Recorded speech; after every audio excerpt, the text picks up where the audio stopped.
What's up, everybody? This is the Grow Ortho live stream. I am Zach Dykes. I am joined with Harrison Bagden, our senior specialist. What was the name of it? Senior practice advisor. Senior practice advisor. Call me whatever you want. whatever. Just not you late want. to dinner. Yeah. We're excited. We're here. We're going to be talking about all of the things that you can be doing to help improve your practice. I'm very, very excited about it. Let us know how you are. Let us know where you're watching from down in the chat. How this works is once we get going, we're going to be talking about all the stuff you can do to improve your practice. The second half of it, we're going to be taking questions from the viewers. So make sure to go in, type your question. You can literally go ahead and type a question right now, and we'll make sure to save it in the end to make sure to answer it. So Harrison is here. He's going to be giving all the goodies away for everybody. So make sure to put that in the chat. So Harrison, how's it going? Going well, man. Happy Friday. Yeah. Happy to be here. Yeah. Are you excited about this? I'm super excited. I've been looking forward to it all week. Yeah, me too, man. So, I think the biggest thing for people that are jumping in and everything as we get just rolling is, to know that where you're coming from, like your experience, how many practices that you've, helped lead and everything. Yeah. Like tell a little bit about like who you are, where you come from, and how many people that you've helped with their practice. Yeah. Quick story. I'm 31. I'm turning 32 on Sunday. Congrats. This weekend. I've been in marketing and sales now for about 12 years, just as a whole, as a career. I've been here at HIP for a little over 6 years now. I guess that just hit me. Half my career has been here at HIP. But HIP was my first introduction into the ortho and dental world. In the time that I've been here, I don't have an exact count, but hundreds upon hundreds of practices I've had the opportunity and the pleasure and the honor of helping, whether it's with their phones, with their sales, with operations, hundreds of practices, maybe 1,000, but we'll say lots of hundreds. Lots of hundreds. Lots of hundreds, yeah. So speaking of that, like one of the big things that I wanted to jump into and welcome everybody again. I see Brendan over there. Welcome. Hope you're doing Brendan. well. One of the big things that practices struggle with is new patient consults. They're extremely long. They're kind of comically long. So how would you help a practice get their new patient consult down to 30 minutes? Yeah. Great question. I think, personally, I think that the 60-minute long consult is it's a little old school. I've seen it done. I've seen it done very well. But in today's world, speed is the name of the game. And it's Yes. not necessarily speed in terms of how fast can you be in and out with a patient. Like there's still a lot of value to giving time, spending time with your patients. Nobody likes to feel like they're in a mill. Where I'm talking about speed, I'm talking about the speed at which you can get somebody in. And in a very traditionally structured practice on 60-minute consults, like the average practice has somewhere between 5 and 7 exam openings, or maybe not openings, but 5 and 7 slots a day. And if they're, prominent in the community, or they get a lot of referrals, or maybe they start spending a lot of money on marketing, 5 to 6 consult slots can get booked up very quickly. And next thing you know, you're booking people out 3 weeks, 4 weeks, even 2 weeks, I think is a long time to wait in today's world. I remember when we first started working with Dr. Sparkman, once we turned on his marketing, he got booked out 6 weeks. Yeah. And I think the old traditional train of thought is, well, if I'm booked out many, many weeks, that's a good thing.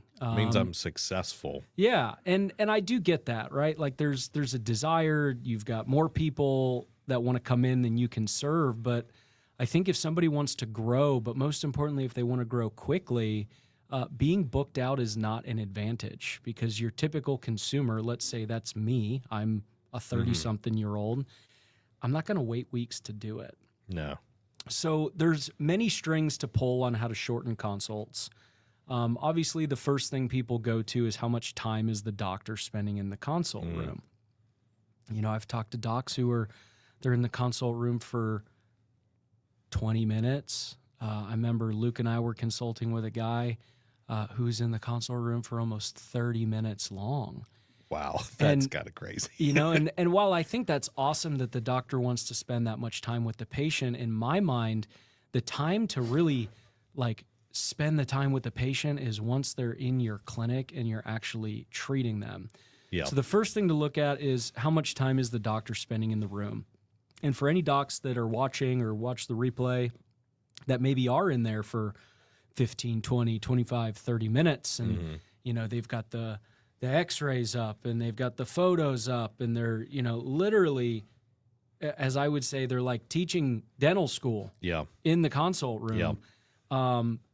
People may like that in the beginning, but what I'd encourage you to do is go out to your clinic next day you're in the practice and go find some people that have been in treatment with you for 6 months or a year, and go ask them, hey, you know, hey, Mr. Zach, do you remember our initial consult together? Not at all. You know, yeah, they might remember the consult, but I'd say, I'd ask them, how much of all that information that I ran you through do you remember? Yeah. And I deal with this with my doctors too, like in the sales process. Like, let's go back. How much do you actually remember from the sales presentation we went to? Yeah.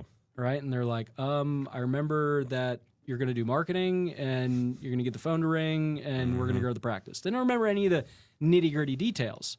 And so the thing is that information, talking to them about what this occlusion means and what this malocclusion means and what this, that doesn't sell the case, right? People don't buy information and people don't buy logic. They buy on emotion and feeling. They use logic to justify the emotion. Yeah. Anytime you buy something and then you got to go to the wife and it was like, well, it was a really good price. Like, but it was emotion. It's like, I really want that. Yeah, exactly. I actually just went through this myself when we had the snowstorm in Pensacola.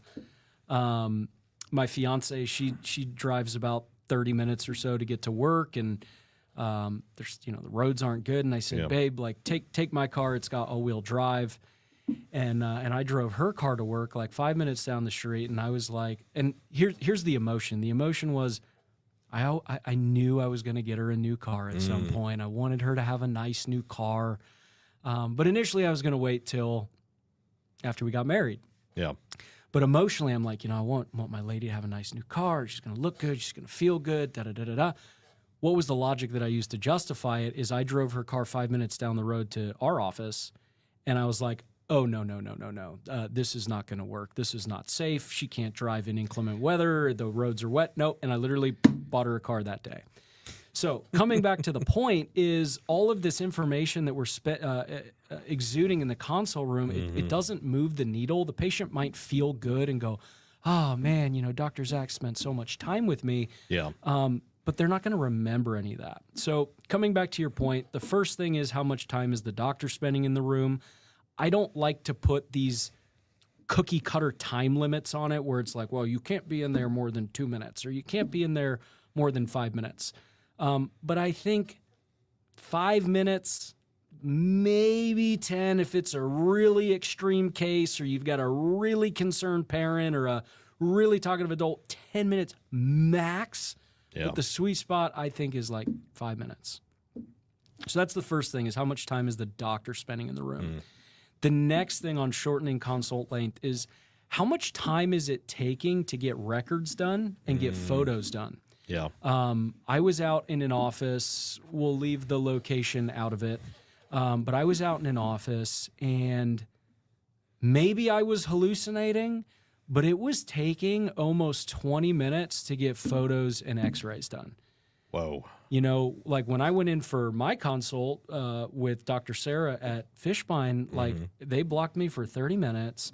I had photos done, x-rays done, exam completed. That was all done in less than 20 minutes. We went over fees. I was in the clinic getting my braces on. So doctor time is one. Next is how much time is it taking to get records and photos done? Also, what kind of photos and records are we taking? I know some people do pan and Ceph and full intraoral photos and then take an iTero scan.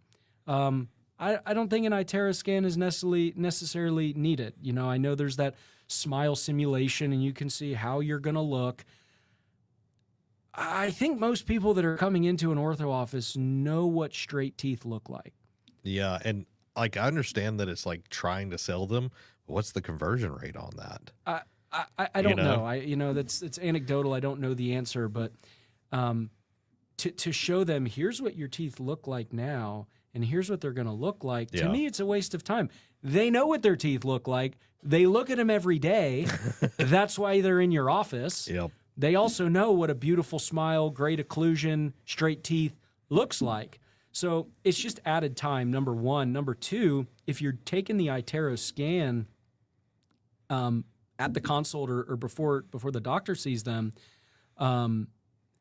if you're trying to do same-day starts and you're a primarily digital practice, meaning you're selling a lot of aligners or other digital treatments, to me, the scan is the same-day start.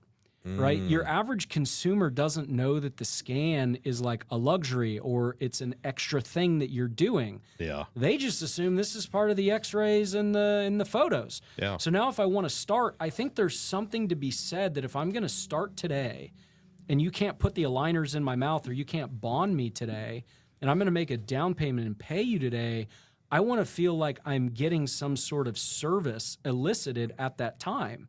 Well, if we've already taken the scan, one, it added time into the records. Two, the scan's already done. The average consumer isn't going, oh, wow, like they gave me a scan today. They just think it's part of the x-rays.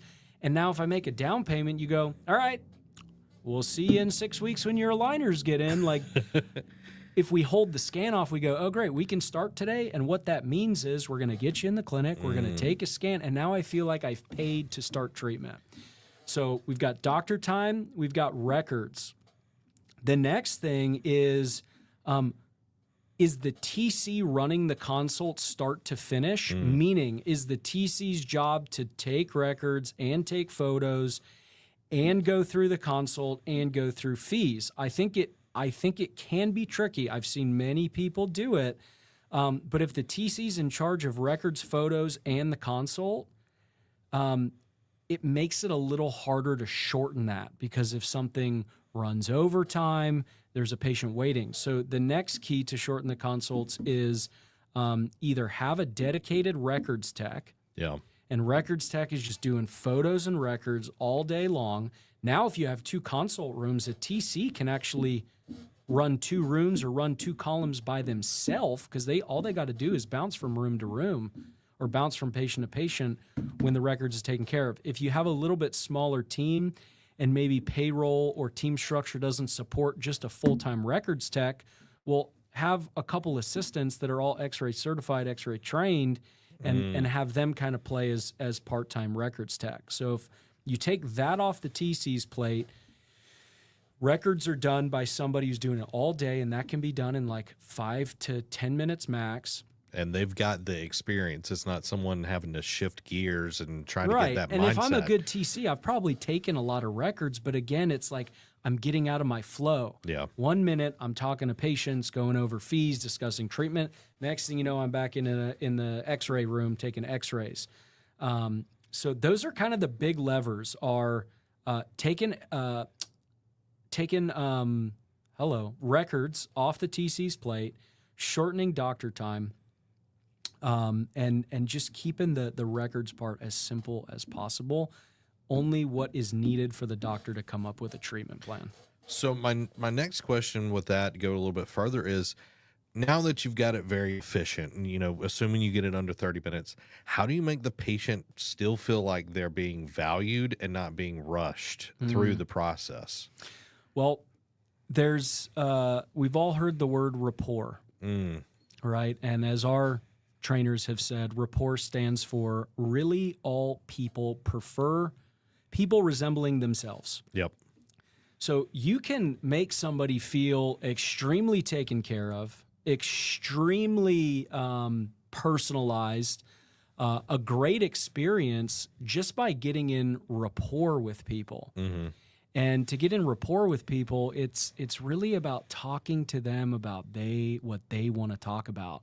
I've been in consults where the doctor's in there for 20 or 30 minutes and they never actually get in rapport with people because the doctor's on their point. Yeah. They're not on the patient's point. Yep. The patient might just want to know how long, how much. Yeah. And here we are going over x-rays, making this feel like a surgical procedure. And you'll see some people's face and they're going, oh my gosh, like I've got a class 1 occlusion. Now, Zach, class 1 occlusion, that's a good thing. Like that's where you want to be. And they're, oh my God, I got a class. This feels serious. I thought I was coming in and getting braces today. Now we're looking at x-rays of my skull. Yeah. You know? So I don't think that people feeling like they're taken care of, feeling like it's personalized, I don't think that has a lot to do or has everything to do with, excuse me, with how much time you spend them. Most people actually prefer to spend less time. Yeah. If I gave a busy doctor in the middle of the day who's going to have a call with me, if I gave them the choice, hey man, we can spend 2 hours on Zoom going through every marketing detail possible that you're not going to remember in 3 months. You spend 2 hours, spend as much time with you, or we can spend 30 minutes together and I'm going to show you how you're going to go from 1 million to 2 million in 12 months. What do you think most people would prefer? They're going to pick the 30 minutes. How do I go from where I am to where I want to be in the shortest amount of time possible? But if I spend 2 hours with you and I'm not on your point and I'm on my point, am I actually making the person feel taken care of? No. And it goes to John Maxwell does like the 30-second rule when he like first comes in contact with somebody. In 30 seconds, he makes sure that they know that they matter to him. That's right. Communicate with every person like they are literally the most important person in the world in this moment right now. And you can do that without spending tons of time. Most people would prefer less time on their point than more time on your point. Yes. That's great. I love that because that goes into making sure that it is in 30 minutes. And that's going to make the same day starts go up as well. Well, that's right. And I mean, I've been to some cool ortho offices, man. Like they're fun, they're upbeat, there's music bumping, it smells nice, there's Dippin' Dot, like just cool stuff. Even the coolest office I've been to, never once did I hear a patient leaving the front door going, man, I really wish that appointment took longer. Nobody's ever said that. No. Nobody's ever said that. So, and if they have said that in your office, you've got to be the needle in the haystack. But again, being efficient and being in rapport is not a mutually exclusive relationship to giving someone a good experience or a bad experience. These two can operate together. I 100% agree with that.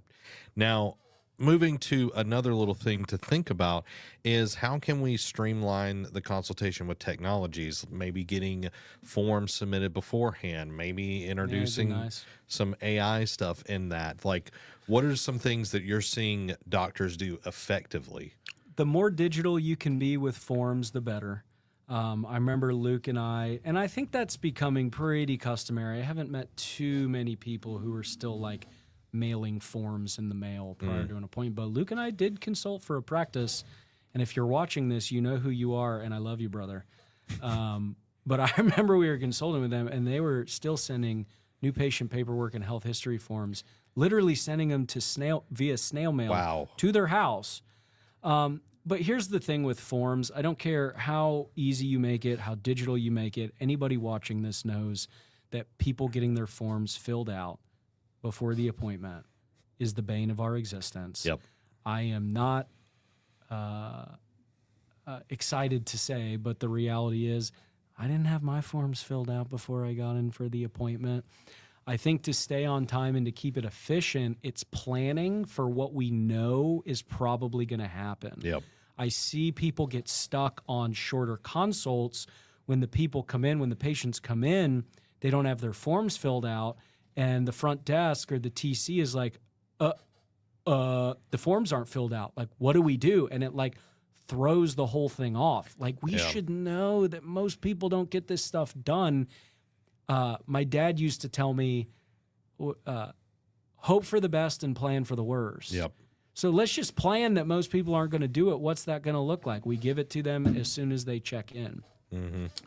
I think the other thing, and this might lead into one of our next topics I think we're going to talk same-day starts at some point, but it's really about the expectations that are set on the phone. You know, if we're just on the phone and go, okay, see you on Thursday, bye. You know, we haven't really set the TC up for success, and then it ends up taking more time explaining other things. So, yeah. And kind of moving into same-day starts, I want to hit this one first is, what are some common objections that slow down the consult and then thus slowing down a same-day start? Well, we all know why somebody's not going to start same day. We all know why somebody's going to need to think about it. Money. It's the finances, and it's I need to talk to my spouse or my significant other. Yep. And so it still befuddles me today when I talk with TCs and I go, you know what? Why aren't the people starting? They go, they got to think about the money. I go, is this your first day on the job? I mean, seriously. Yeah. Like, or why aren't they starting? Well, they just keep saying they need to talk to their husband. Again, is this your first day on the job? Like, we should know this, right? Like, we know why somebody's going to need to think about it. So, kind of going back to the phones, you know, when I'm consulting with people and they ask, you know, how do we increase conversion rate and what can my TC do and what can my TC say? Well, here's the thing is if expectations haven't been set properly at the time of scheduling, I don't care how good the TC is, it's still a 50-50 shot if those objections are going to come up. Yeah. Like Scott and Julie talk about vaccinating against objections. Well, if an objection comes up, that objection actually, the beginning of that came up 3 steps ahead, 3 steps before this. So when somebody's saying, oh, well, that's more money than I thought, I need to think about it, or oh, I need to go talk to my spouse, that's actually a result of something that happened 3 steps before. What happened 3 steps before? That would be the telephone call. And so when I'm listening to calls, there's no pre-closing, there's no pre-selling, there's no, and if you don't like the words closing or selling, guys, it's just expectations and facilitation. That's all closing and selling is. Cause and effect. Right. So if we don't like those words, use expectations and, well, I lost my word, expectations and, I just lost my other word. I lost it too. Facilitations. Facilitation. There you go. Thank you, Zach. Yeah. That's all it is. Expectation and facilitation. But I think the biggest thing you can do, the easiest thing you can do, the most impactful thing you can do, not just to increase conversion rate, but to increase same-day start conversion rate, and also to help shorten the consult. How much time is spent going back and forth on, you know, the money and how do you need to, oh, you can't do $1,000 down? Well, let's try $750. Well, let's try $500. And oh, you need to talk to your spouse. And oh, here's your little folder. So much of this can be handled on the phone call. Yeah, like setting that up, giving the expectation. We've got some great practices that do that. It's like, oh, it's 300 down and 150 a month. Yeah, and whatever numbers you want to use. I don't care if you do, even if you do $1,000 down payment, I wouldn't recommend it. But there's a big difference. What I'm getting at here is I'm not a big proponent of giving fees over the phone. I am a proponent of giving expectations on the phone. Yeah. There's a difference, right? If I say, well, I don't know how much your fee is going to be, but it'll be somewhere between $5,000 and $7,000. I've never met you. I don't know you. I don't know what you look like. I've never been to your office. I have no idea that this is a premium experience.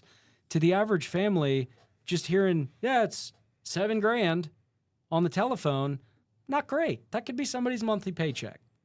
That could be more than somebody's monthly paycheck. Yeah. Okay.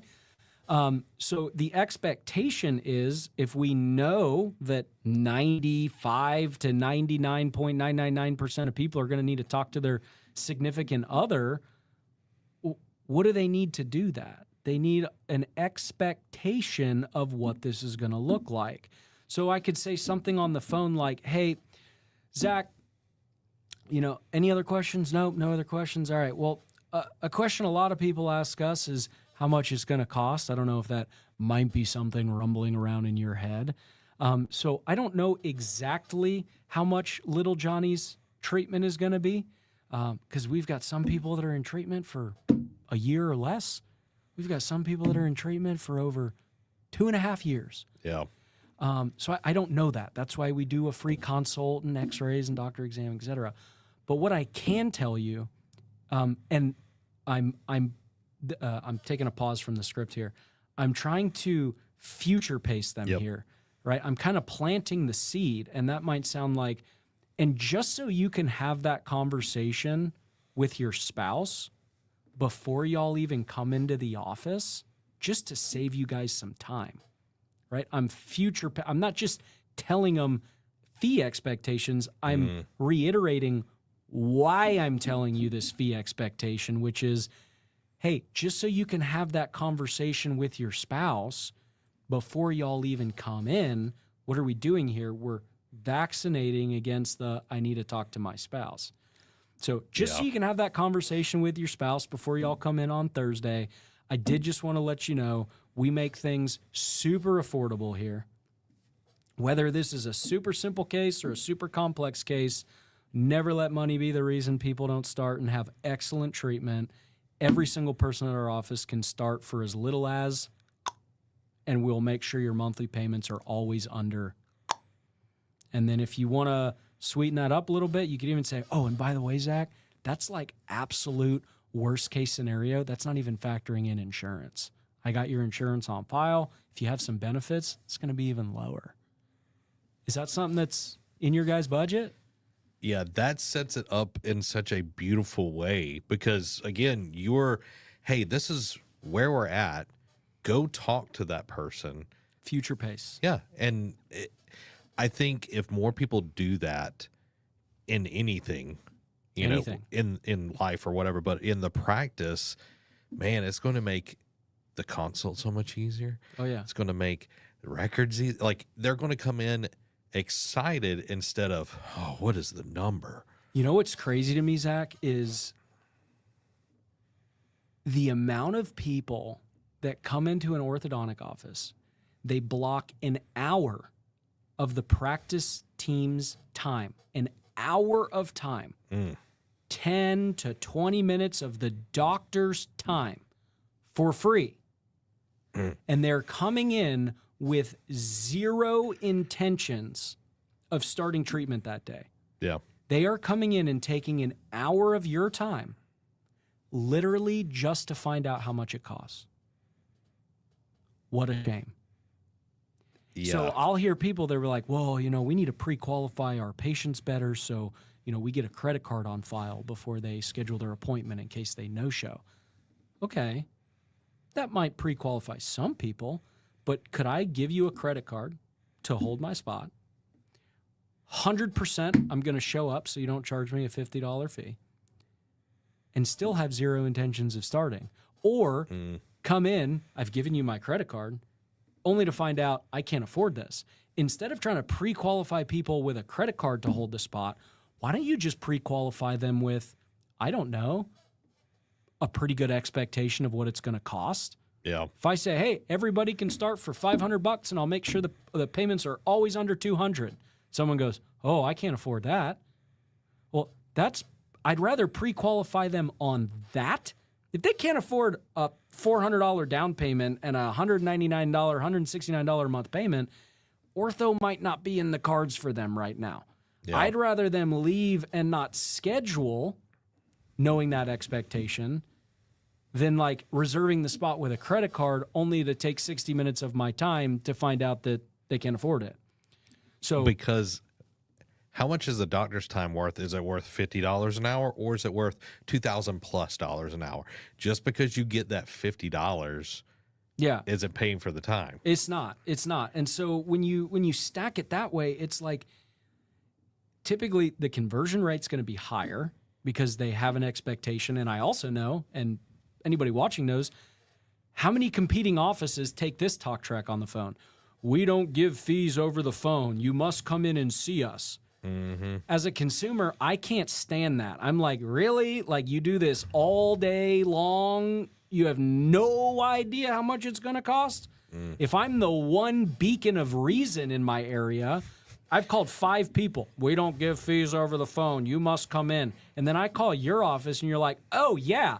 Here's the deal, Zach. I don't know exactly how much it's going to be. Here's what I can tell you. No matter what, braces, Invisalign, short, simple, complex is $400 to start. We'll make sure your payments are under $200. That's worst case scenario. If you have insurance, it's going to be even better. Where am I going? And now I'm like juiced to go start with you because you answered the question. And going back to what we were talking about, you were on my point, not on your point. Your point is you must come in, you must do an exam, you must pop, pop, pop, pop, pop. I agree they need to have an exam. I agree we need to take records. I agree the doctor needs to come in. But what a shame. You know, orthodontists love to be efficient. It's like the number one word I hear from orthodontists. It's efficient. I like to be efficient too. It seems pretty inefficient to me to give an hour of your practice's time just for people to come in and get a quote. Yeah. Interesting. Yeah. So talking about, same day starts, let's jump into that a little bit more. We've talked about some objections and everything. What are some specific things that the TC can be doing in their scripting to help that conversion rate? I really think the same day start gets set up on the phone call more than it does in the consult room. So it's the call center or the front desk that's doing really the foundational work for this to actually happen. If I had to choose between if I got a scale of 1 to 10, 10's a rock star, 1 is no good. If I had to choose between a average phone script, average front desk, just kind of going through the motions, getting people on the schedule, and a rock star if I'm talking purely on same day starts, like signed contract, down payment, start. Yeah. Okay. Average on the phones, Rockstar TC versus average TC, Rockstar pre-selling and expectations. I'm going to take it on the front end every single time. And that's because first impressions matter, but I'm also on that call. Not only am I setting expectations of what you should expect with money, but I'm also at the end of that saying, hey, and I just want to let you know, if Dr. Zach does think that Johnny's ready for braces, we can save you a ton of time, and we can actually start treatment the day of the consult just so you don't have to take any more time off work, take him out of school again, and come back for an additional appointment like some other people make you do.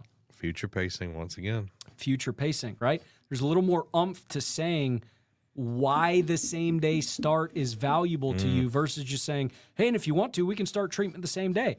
Half the people go, oh, that's awesome. That's great. Now they've already made it up in their head. Oh, that's one less time coming out of work and school. But the other half of the people go, okay, cool. Thanks for letting me know. It sounds more like, oh, you can pay us today. That's exactly right. I want to future pace why it's important to you on your point, not my point. Yep. Right? Which is so that you don't have to come back for an extra appointment, so that you don't have to take any more time off work, take the kid out of school again, da-da-da-da-da-da. So I really think the same day start is definitely set up more on the call than anything. But once we're in the consult, things that TCs can do, again, future pacing. So maybe I'm coming in and it's like, you excited to get your braces on today, Johnny? I'm just curious, Johnny, do you already know what colors you want on your brackets? That little thing, I'm not even getting braces, but I feel excited. Right? That's different than, so do you want to get started today? It's a little salesy. Yeah. I got this doc out in another part of Florida. We'll just keep names out of it.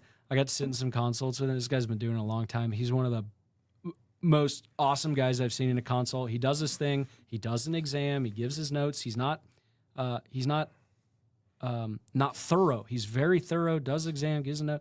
But every time he leaves, he goes, "You excited to get your braces on today, Johnny?" The kid's like, "Yeah, yeah, yeah." And he goes, "Do you know what colors you want?" He's like, "Yeah, yeah, yeah." He goes, "Awesome. I got a chair reserved for you in the clinic. I'll see you out there in like 10 minutes. Ooh, that And the right kid's there. like, "Yeah, yeah, yeah, yeah." Right? That is future pacing the close versus, "So what would you need for me to get started today?" Yeah. Right? Because you're getting the kid excited. And what parent is going to want, like, we can't do it. You know what I mean? The kid is like ecstatic about It's going to be purple and pink and blue and yellow. Yeah. So that's one way. Now, let's say we get all the way through it. We've done a good job on the phones. In the consult, we're future pacing them on what's going to happen, but we still get the hemming and the hawing because it's going to happen. Yeah. It's just going to happen. Things to be having in our back pocket. Do we have a same-day start incentive if they need a little bit of extra oomph to push forward? Hey, totally all good if you want to go home and think about it. We're not going anywhere. I did just want to let you know that this week we are running a same-day start promotion. So I saw that, little Johnny was eyeing those clear brackets. The clear brackets are typically a $500 upcharge, but if you guys do want to just get started today, we'll go ahead and waive that. Or same-day start promotion could be like a down payment match. Hey, totally all good if you want to go home and think about it. Just want to let you know, today we are running a same-day start promo, and what that means is we'll match your down payment up to $500, or the toothbrush, or the whitening kit, whatever. So it's good to have something in your back pocket if you want to push more same-day starts. And then obviously being very confident if they still take the I need to talk to my spouse. Remember, delivery is everything. Like sales or facilitation, it's just a transference of energy. And so if you're like, I need to talk to my spouse, and I go, okay, well, would you like me to leave the room so you can call them? That makes me feel tingle, like something's up. Yeah. So confident I could be like, oh, totally understand. Like, we're in the business. Guys, I'm over exaggerating. I'm not necessarily telling you to use these talk tracks. I'm trying to get you to get the energy here. But the energy, my mood is like we're in the business of success stories, not divorce stories. So, I totally get it. Like, I'll just step out of the room real quick if you want to give them a call. I'm assuming that they're going to do this. Totally understand. I'll step out real quick, give them a call. If you need me to hop on FaceTime or Doc to hop on FaceTime, just knock. I'll be stepping outdoor. Somebody who wants to do it is going to do that, or somebody was never going to sign no matter what is going to go, oh, no, you don't need to do that. And then I probably won't push anymore at that point, right? You could play with that if you know that your front desk is doing a great job at setting expectations, telling people that I'm giving you fee expectations so that you can have that conversation with your spouse. That fun one is like, yeah, totally understand. I'm just curious. Does your spouse know that you brought your son into the doctor's office today, or are we on a secret mission together today? It's a stupid question, but it's like, really? Like, your spouse doesn't know that you're here, but you have to be playful with that. Be like, what? To talk to your spouse? No, it's like, yeah, totally understand. Your spouse does know that you and Johnny came in to see the doctor today, right? Or are we on a little secret mission together? Yeah, it's like tongue in cheek. Yeah. No, of course he knows I'm here. Oh, obviously. Well, why don't I step out of the room real quick, give him a call. I'll be right out here. Knock if you need us. Does that help? Yeah, that helps a ton. And my question is, do you feel like the different types of leads that practices can get affects the quality or the conversion rate of same-day starts? Or is it all the same once you build that actual rapport? I I think if you were to break down like by referral source, by lead source, yes, there's definitely going to be a disparity in conversion rate. I think it'd be crazy to say not, and that's even for us here at HIP, like the conversion rate of a direct referral. Their best friend's been working with us for a couple years and has grown like wildfire. And they like just stick me in a text message with them like, hey, Hare, here's my best friend from residency. Yeah. I told him that you have me rolling in cash. Hey, bud, you should talk to Harrison. Like that obviously is going to be a higher conversion rate than somebody who sees our Facebook ad, never heard of us before, has no friends and colleagues that works with us. Like, yeah, that's crazy to think that there's not going to be a disparity in that. I think it's about your a good friend told me this one. He said it's not about your batting average, it's about your at bats. So maybe you've got a 95%. My favorite ones are people like, I have 110% conversion ratio.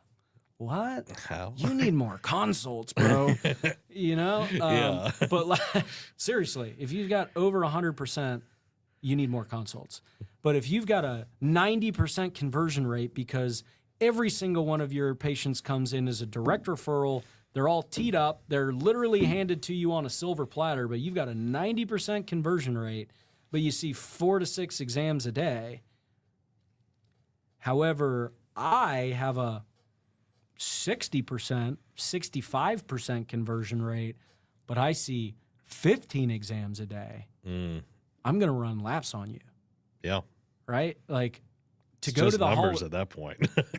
I don't like baseball. I find it boring, but it's a good example. To go to the Hall of Fame in baseball, you just got to go 3 for 10 your whole career. You bat 300, 3 for 10. 7 times out of 10, you strike out and go sit in the dugout and eat sunflower seeds. 3 times out of 10, your whole career, you go to the Hall of Fame. So I don't obsess over conversion rate unless it's like sub 50%. 50%'s low. But with enough exams, you can still do really well with a 50% conversion rate. Yeah. But if you've got a 90% conversion rate and you only see 4 exams a day and you're booked out 6 weeks, and then those people 6 weeks out don't show up, I'll run laps on you with my 50% all day long. Yeah. Yeah. And I think it's important for people to realize it's like just because of where someone is coming from, the lead quality doesn't determine automatically if they're going to start or not. Yeah, and it's not even a quality. Like, yes, We all quote unquote. Yeah, quality. we always say there's no bad leads. There are some bad leads, okay? Like, I don't know, you don't have any teeth. Yeah. Okay, I can't say there's no bad leads if you don't have any teeth. Now, for a prosthodontist or somebody who does dentures or implants, that's like a A+ lead. Yeah. So it is contextual. But let's just say we're talking about somebody who has, teeth, a pulse, some sort of financial ability or financing. Let's just say those things are in alignment. That's where I get into, it's not about good lead, bad lead. It's about where they at in their buying journey. Yeah. And that right there is one of the biggest X factors I've seen from people who scale super quick to people who are kind of more status quo. People who are status quo, if the lead is very early, right? Like this here is a new customer, new patient, new client. This is a stranger, right? People who are a little more status quo, they say, this is a bad lead. I say, no, this is not a bad lead. This is just a colder lead, right? Yep. The people who I've seen scale very quickly, they don't call these bad leads. They're okay with taking time to nurture them. It's just like, guys, it's just like your growth and observation pool, right? Like, is that a bad lead because they don't have full dentition? No. It's a savings account, right? And even though they came, and we don't think that's a bad lead, they're just too young. But just because they go into your growth and observation pool, is that guaranteed that they're going to start at your office? No, it's not. So with that train of thinking, I could say, oh, well, all these 6-year-olds, 7-year-olds, bad leads. No, but we don't think that. We love our growth and observation because it's our piggy bank, and it might take a year, 2 years, 3 years, 4 years, 5 years. We have good retention. They're going to start with us. What if we took that same pattern of thinking to the 25-year-old adult who is just kind of starting to think about doing a liner treatment again? Yep. What if we took that same pattern of thinking and said all these cold leads, that's just another savings account. That's just another growth and observation. Well, it's obviously not growth and observation. They're grown adults. But you guys, you see what I'm saying? Yeah. Yeah. Yeah. It's that mindset shift. It's putting it into a different box that's actually Right. can function Yeah. instead of chunking it out the window. And That's someone's like, oh, this one's a little bit warm. And then they started another practice. Well, for context, for anybody that's been following us for a while or seeing our ads or clicking on our stuff or getting our books or the podcast, whatever it is, I hope if you've been following us, you see that we're pretty good at teaching this stuff. Pretty good at what we do, I think. Let's talk volume and conversion rates for a moment. Okay. Inside of our pipeline of my leads or our leads at HIP, me and Melissa, right? At this point, we have, and I'm being conservative here, we've got 4,000 leads in our pipeline. People that have clicked on our stuff, you know, requested an appointment, no-showed us multiple times, bought the books, blah, blah, blah, blah, blah, had sales calls with us, so whatever. 4,000 leads in the pipeline. I think we have 250 active partners, roughly. Yeah. If we're looking at volume and conversion rate, we would say Harrison has the lowest conversion rate on planet Earth. But it's about at-bats. Yep. It's not about batting average. We do pretty good, right? And so that's what just kills me with practice owners that are like really wanting to scale. Like I can feel it in their heart. They want to grow. They want to serve more people, but they get so locked into the, I got 100 leads and I only started 20. That's awesome. Yeah. That's better than me. That's great. What about the other 80? Okay, let's take half of those, they don't have teeth. What about the other 40? If we had the right mindset and thinking about this the right way, that's my savings account. That's my nurture account.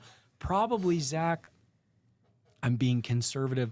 I'd say 50 to 60% of the people that start with us, like that sign up with HIP in a month, are not new leads. They're people that have been sitting in our pipeline for 6 months, a year and a half, 2 years, 3 years. And guess what they've done?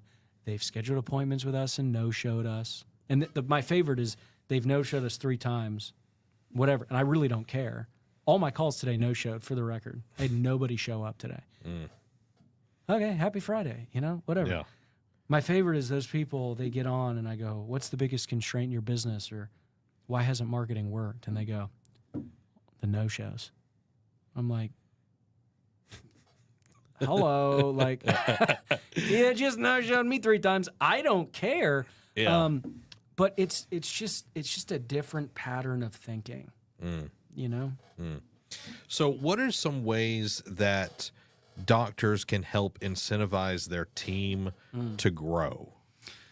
The easy answer to that is you want to incentivize the behavior that you want to see. So I'm not a huge fan. Take everything with a grain of salt because nothing fits into the same box. Okay? Everybody's practice is different. Everybody's team is different. This is just kind of a general overarching theme. I don't personally love just doing a blanket team bonus. You know, okay, we're going to grow. So if we hit our start numbers, everybody gets whatever. Yeah. Unless it's a teeny tiny team where everybody's doing a little bit of everything, I don't love doing that because you're not incentivizing a specific behavior. Yeah. You know, like to say that, you know, somebody who's making retainers in the lab should get the same level of bonus as somebody calling leads all day to get the schedule full, or an assistant, you know, skipping lunch to get a same day start in. Like, everybody should be incentivized. It's not that, oh, you're just making retainers, like you shouldn't benefit from the growth. No, if we're growing, guess what? You're making more retainers. Everybody should benefit, but you've got to incentivize the behavior you want to see. So just for today's talk, let's just look at front desk and TC. Okay. You know, that's easiest string to pull. More patients in the door, more patients in the chair starting. Yep. So we're just going to use round numbers. Let's say that our goal is we want to start 100 cases this month. Okay? That's our goal. So I'm going to incentivize the TC or TCs at 100 starts, probably have maybe more than one, but I'm going to incentivize the TCs. Their bonus is going to build on 100 starts. But for my schedulers, right, the scheduler doesn't necessarily have a role in, you know, obviously they're setting good expectations, but once the patient comes in, it's out of the front desk hand. Yeah. So what I want to do is I want to reverse engineer my start goal. I've got a 100 start goal, and let's just say that we average an 80% conversion. So to get 100 starts, I need 100 exams, or excuse me, I need 120 exams to show up. Yeah. Not scheduled, show up. So I'll incentivize, I'll build a bonus plan for TC on 100 starts, but I'll build a bonus plan for front desk or schedulers of 120 exams showed up. Right? Yeah. Because the only thing the schedulers can do is make sure the TC has enough volume. All right, so I'm going to incentivize on that behavior. I want this many exams showed up. I'm going to incentivize on this behavior, which is starts. And then, you know, assistants, you can incentivize on like, you know, emergencies. You know, if they keep their emergencies or their SOS appointments down low, they're going to be incentivized to make sure the brackets are properly bonded and the wires are cut in the back and everything is tied in, right? So just look at one, where the inefficiency is. Two, look at where the desired outcome and where the goal is, and then figure out what each single person in that office can do to go there and incentivize on that behavior. And I think when you hear incentivize, a lot of it is financial, but you Yeah. can also do non-financial incentives Sure. for the practice. You can. And that's going back to being on their point and not my point. Now, of course, most people, yes, would like a bump in their paycheck or a bonus or something like that. But there's plenty of people that are like, I don't care about the $200. Like, you could sponsor dinner with them and their wife. You could, hey, if we hit goal, we're going to do a team outing. Or, hey, if we hit our annual goal this year, not just annual goal, we're going to do an epic team trip. You know, you got to understand, too, on an individual basis and a team basis, what motivates these people. Are they financially motivated? Are they community driven? Are they relationship driven? Are they recognition driven? There's some people who would work twice as hard for you just knowing that they're going to get public recognition. Yep. A mentor of mine back in the day said that people will go to work for a paycheck, but people will go to war for a medal or a ribbon. Yep. Yeah. Yeah. So what's driving these people? You know? Because a lot of people, and this little psychology right here, a lot of people, when they're growing up, they don't get that admiration at home. That's right. So they're constantly through the rest of their life chasing that. That's right. And, you know, take this with a grain of salt. We're not telling you to manipulate people, but if you use that in the right way and you foster the place where they want to be, that is going to be so much more than, hey, here's a $10 gift to Starbucks. Yeah. You know? Well, here's the thing, man. Like, manipulation's such a dirty word. Manipulation can be used for amazing things. Oh, yeah. If I can manipulate you to where you make more money, have more fulfillment, enjoy coming to work, have a better home life, isn't that a good thing? Yeah. I mean, you could almost say that orthodontists are manipulating people's teeth. Very true. Just saying. Maybe that's a far shot, but maybe. So in our last 2 minutes of the live stream, what is the biggest lever that a doctor can pull with the smallest investment to grow in their practice? Biggest lever to pull. The smallest investment. Oh, easy. Monitor and scrutinize your phone stats. So what does that mean? Like answer rate? Yes. That's it. It costs you, well, it might cost you some money if you're using old school phones that don't track metrics. But if you're using a modern phone system, like a VoIP system, it doesn't cost you any money. Mm-hmm. If I had $1 for every doctor that I talked to that told me before talking to me or before working with us that they were actively monitoring their phone stats, meaning they knew how many calls come in per day, how many they average per month, and most importantly, they know what their missed call rate is. If I had $1 for every person that said they do this actively, I think I'd have $1. Wow. Little bit of a stretch, but it is crazy to me. So that's the biggest lever that you can pull, right? Like a mentor of mine said that, and he's an orthodontist. He said, if you miss one new patient call a day, just one, over the course of a year, you leave $1 million on the table. And then there's people who are like, yeah, I'll spend $100,000 on marketing to make $500,000, which I would take that all day long. Yeah. I give you a $5 bill, you give me a $1 bill, you take that deal all day. I'd spend $100 to make $500 all day. Yeah. But like, let's just back up for a moment. What if you spent $0 to make $1 million? Whoa. And it's the easiest thing you can do. Like, what do great athletes and great sports teams and high performers do every single day? They watch film. Yep. I don't know if anybody saw the Blue Angels documentary on, I think it was on Amazon Prime, and how they prep for a show. They literally watch minute, second by second. Oh, no, your wing was 2 degrees that way. No, we need it half a degree that way. And then they sit and visualize it. Right? Yeah. The most valuable thing is the phone call coming in. Every call is worth $5K, $5K, $5K. And then I ask, how many calls do you miss a day? I have no idea, but our marketing doesn't work. Yeah. So we were working with somebody who, they were, not growing at the rate they wanted to grow, and they reached out to us and they wanted to spend all this money on marketing, and I said, whoa, hold on, like let's take a step back here. You want to go spend 5, 6, 7, 8, 9, 10 grand a month on marketing?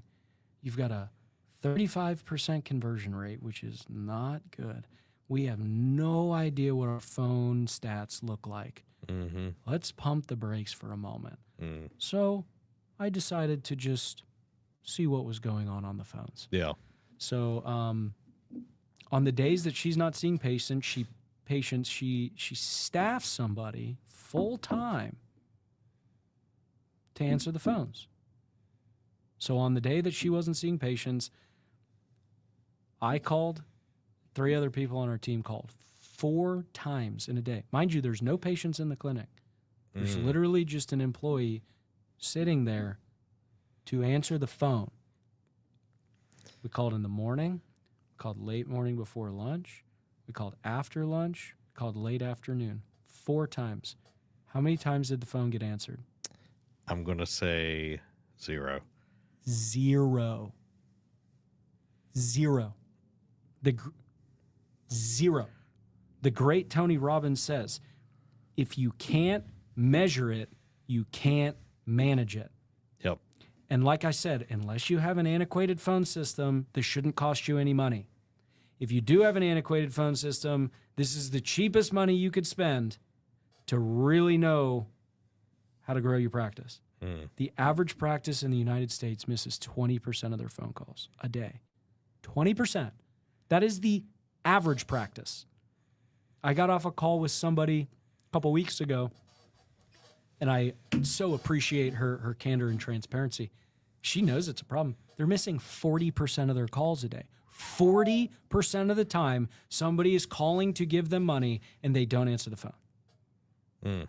So before you spend $1 on any marketing, an ad campaign, a website, whatever, know your phone stats and monitor that weekly.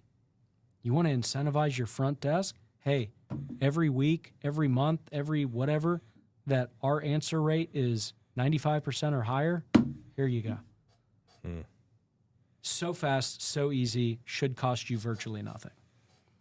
Well, there you go, everybody. That is this episode of the Grow Ortho podcast. We hope that you've enjoyed it.